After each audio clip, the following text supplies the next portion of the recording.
I have gone through a lot of things in my 75 years, but not so long ago I thought to myself, you handled that really well. You didn't go into reactivity. You detached.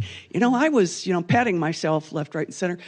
And then I got feeling, wait a minute, maybe you didn't really handle it well. Maybe 75 years of trauma has just made you numb. You didn't feel it because it's just beating you into a pulp. That's a possibility, isn't it? Yeah. That is true, too. But anyway, it was a little discouraging because now I'm questioning handling things like, well, was I non-reactive here and yay for me? Or am I just, emotionally going... Right, kind of numb. Yeah, numb. Yeah. Yes, sir. Yeah, yeah. Well, first of all, if you're going numb, there's usually some hallmarks that are sort of tip-offs, right? I don't care. Right. Yeah, there's usually some sort of barricading, intellectual barricading, like trying to convince yourself that certain things don't matter and that you're okay, and there are some sort of tip-offs. And simply to have a reaction is not necessarily some terrible expression of human delusion, right? Look at Jesus' story. Is that a man without reaction? Without sometimes very strong reaction? Sometimes situations call for strong reaction. Now, just mere reactiveness when it's simply sort of egocentric impulse, that's not what I'm talking about, right? But we can still have a reaction, and sometimes it can be very, powerful sometimes when it's not coming from that. So I think just as a way of simplifying it a little bit, so much of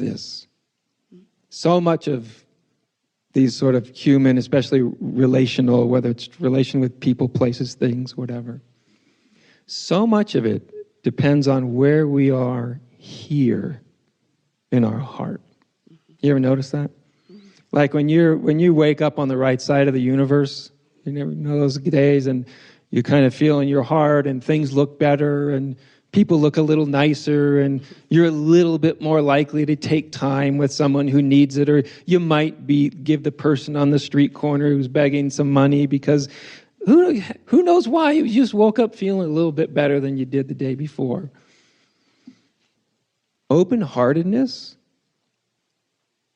goes a long way to sort of clarifying this sort of issue. One of the real tip-offs, if we're kind of more tamping down our emotion, is the heart's just sort of offline.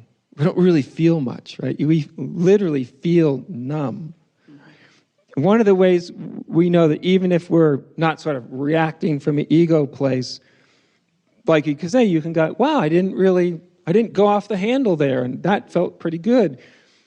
If your heart kind of feels open, and it's kind of more like this, then that's a decent, not an infallible, but a decent indication that your non-reactiveness wasn't simply mere suppression. So this is one of the ways to tell if you feel open and available, heartful. That's usually a good indication that, okay, you're probably not in a secret sort of repression. A lot of it happens here. And it's amazing. Sometimes I'll give people exercise, and it's one of these really simple things that, you think, oh, that's not going to do much. But try it out next time. Even while you're here today, you might try it out. It's fun. And you don't need anybody's cooperation. And it works particularly good with strangers that you don't know and you'll never talk to, or probably won't talk to. Like when somebody's walking in your direction, like you walk across a sidewalk, or you're in the grocery store, you just walk past somebody, just that. You'll never talk to them, you don't know them. And pick a time when someone's walking towards yourself and feel like you're walking towards them, and just sort of feel where you are, whatever you feel at that moment.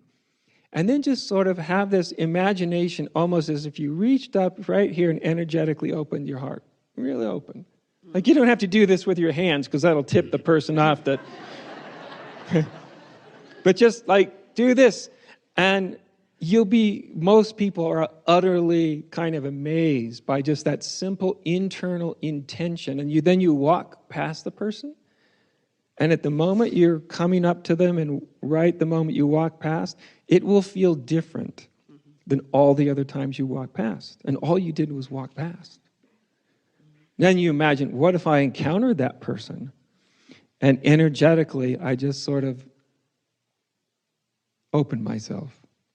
Opened here a little bit. And then you watch how you talk. And when you watch how you're talking, you've done that, you'll notice the word, not the sentence, but the word that you might have used that starts this to close down. And when you see, like, oh, that word, why did it cause it? Oh, because it wasn't really totally honest. I'll be darned if I'm honest and sincere and available, I stay open. I can even talk with a human being in such a way that it doesn't close down, as long as I'm honest. And, big and if I allow everybody else to be honest too. You know? So I would just, and it's a bit overly simplistic, understandably, but if you kind of feel good in your heart, that's a decent indication that probably your sense of not getting triggered wasn't just mere suppression. And if you feel kind of numbed and cut off and not really connected, then, well, you might have been pushing something down a little too much. It felt like my ego was saying, you can't do this. You know, no, you're not evolving at all, you crazy woman. You're just, you know. So I kept saying, okay, let's take that ego and throw it on the bonfire and be done with it. But it just really makes me question more than I wanted to. So yeah. It's good. It's useful to question it, you know. And one of the best ways to sort of neutralize ego, which isn't suppressing it, it just sort of neutralizes it, as, you know, whatever it's saying, you just almost, you treat it like a kid. It's like, okay. I went through a period, I don't do it much anymore, but for some years I went through this period where I found 30 years ago, I was kind of found a more benign relationship with my mind and my ego. And so I just named it Sweetheart. And so as soon as it would start, its thing, right? I just go, okay, sweetheart, everything's okay. And the nice thing was, didn't do the spiritual suppression thing, right? I wasn't denying it. I wasn't indulging it. Like, come here, sweetheart, and just, you know, act out all over the place. But there's something about a kind of benign attitude to the ego, which sort of, it doesn't suppress it, but all of a sudden the ego sort of like disengaged because it needs your either resistance or indulgence to continue. Right? If you don't give it resistance and you don't give it indulgence, but you merely, if you just simply recognize its presence, that's usually enough for the thing to go, okay. You know how like some kids just like to be acknowledged that they're in the room, and they'll stop doing color crayons in the wall. You say, "Hi, sweetheart, how you doing?" Like, "Oh, okay, thank you." Somebody knows I'm in the universe. How cool is that? All right. Thank you. Yeah. But you have my sympathy in the sense that it's not always easy to tell, right? If you've kind of held something down or not, but you just feel it. Openness feels a particular way, doesn't it?